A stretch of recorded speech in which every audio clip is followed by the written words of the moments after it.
সকালবেলা দেখা হলো একটা সাবস্ক্রাইবারের সঙ্গে।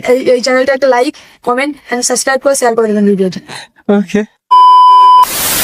ব্যাপারটা হলো যে সকালবেলা দোকানে যাওয়ার পর বসে বসে আমি আমার নিজের কাজ করছিলাম, মানে একটা বার্থডে ব্যানার বানাচ্ছিলাম। সকালের দিকে কাস্টমার কম থাকে, তাই আমি আমার নিজের ভিডিওগুলো একটু শুট করে নিচ্ছিলাম। আর তোমাদের তো আগেও বলেছি আমার চ্যানেলে 1K সাবস্ক্রাইবার হতে আর কিছুটা বাকি আছে। তো কি করছো, তাড়াতাড়ি সাবস্ক্রাইব করো।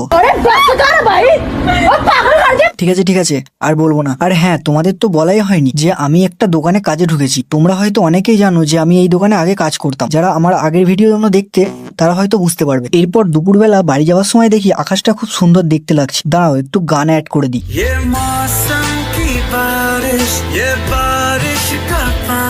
আরে জানি তখন বৃষ্টি হয়নি, তাও গানটা দিলাম আর কি। ছাড়ো বাদ দাও, সন্ধ্যা থেকে শুরু করি। সন্ধ্যাবেলায় দোকানে বসে থাকতে থাকতে দেখি কৃষ্ণেন্দু এলো, আর আমি বার করেছিলাম ওর 50 বছর পরের একটা ছবি। তারাও তোমাদের দেখায়। কিছুক্ষণ পর কৃষ্ণেন্দু চলে গেলে আসে সেই কাস্টমারটা, যেটা নাকি আমার সাবস্ক্রাইবার। আর ও তোমাদের কিছু বলবে, শোনো।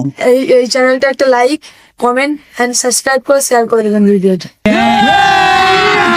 সন্ধ্যাবেলা আমি টিফিন করি 7টার সময়, তাই মুড়ি নিয়ে চলে এসেছিলাম। আমি তো তখন মুড়ি খাই। তোমরা এরকম মিলিবাগ দেখার জন্য সাবস্ক্রাইব করো। টাটা।